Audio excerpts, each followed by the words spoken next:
Hello and welcome to Carved in Stone, where I pick a topic and give you my Mount Rushmore of that topic. So basically, my top four. But I will mention more than four selections. Lists, of course, are subjective, and four is narrowing it down quite a bit, so I'll explain why some may fall just short of the mountain. I'm your host, Shawn Chabam, and on today's episode, I'll be giving you my Mount Rushmore of country flags.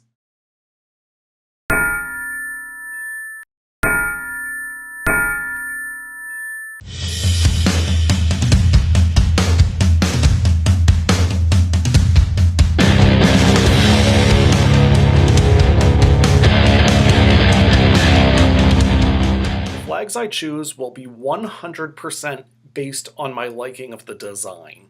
This has nothing to do with their location, politics, spoken language, worldviews, etc. It is strictly about design. This is one of those episodes where I'm just trying to get out of my comfort zone a little bit. I'm not an expert on country flags, it's not something I think about a lot. In fact, before I started looking at them for this particular episode, I could have only told you what one of these countries' flags that I ended up choosing looked like. I only decided to dive into any meanings of the flags after I decided who was on Mount Rushmore. So when I was beginning to look at country flags and started narrowing down which ones to include, I quickly decided the one I look at every day shouldn't be eligible, so the USA isn't on the mountain. Then, even after that decision, I was starting to have too much trouble narrowing it down. So I added more criteria, which would have eliminated the US anyway.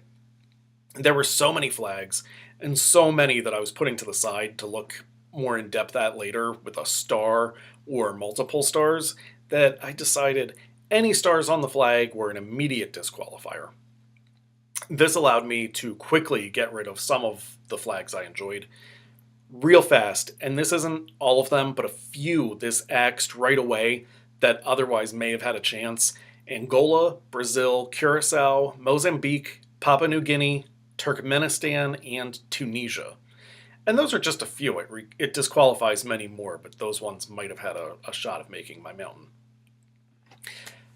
With that out of the way, this still wasn't an easy list to put together because there are so many flags to choose from and so many good ones, but I did narrow it down to four.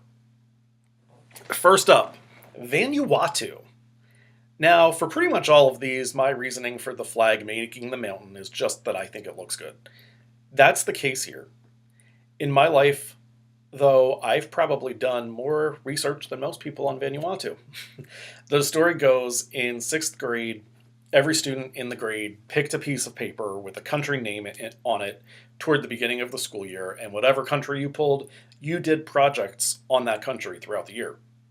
The only things I remember at this point are its capital, Port Vila, and its main export is coffee. I think it's located near New Zealand. Actually, I know that. I had to make that flag with construction paper. The Vanuatu flag, that is, not New Zealand. This was in the early 90s, so I wasn't able to use the internet. I had to research this tiny country no one had ever heard of through encyclopedias. Back to its flag, though. I do like it a lot. Nice color combo, cool design on the left.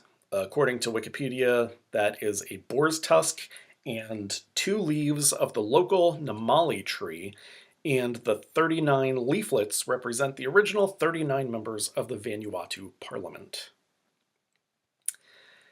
The next flag, the first of the three I did not report extensively on in middle school, St. Lucia.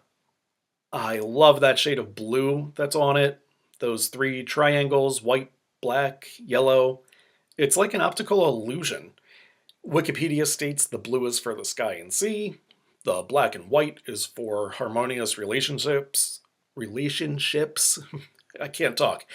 Harmonious relationships between the black and white races, and the yellow is for sunshine and prosperity. I'm just giving you background. Again, I'm choosing the designs I enjoy, but how many ways can I say it looks cool? So I'm just giving you a little bit of insight. All right, halfway through. This seems like a good spot to stop and give you some honorable mentions. As is often the case on Carved in Stone, these fall short because there was not enough room for them and really nothing else. I like all of these. I just like the four I selected better. So let's reveal the honorable mentions: Barbados, Belarus, Jamaica, Kenya, Kyrgyzstan, I think I'm saying that correctly, Kuwait, and Uganda. The next two make the mountain: Wales. The fact that they have a dragon on their flag just made this almost instantly a Rushmore flag. The country of Bhutan also features a dragon, but I think the Welsh flag is better. It's a little less complicated dragon design, just looks great. Look at the wings, the claws, the tongue, the tail. It really looks like $1,000,000. I'm not sure which of these four is my favorite, but this could easily take the throne if I decided to pick in that fashion. It's great. That brings us to the final selection: Albania. A crazy nice double headed eagle. Really, not a ton more to say. Looks awesome. I love eagles. Although, usually it's a different kind of eagle that gets my attention. Go birds. And that's that. This episode of Carved in Stone has come to an end. A shorter one today. Nothing wrong with that. I'm not trying to hit a certain time. I just want to. I just say what I want to say, and then we part ways. So, recapping my Mount Rushmore of country flags: Vanuatu, Wales, St. Lucia, and Albania. I'll see you next time. Go Birds!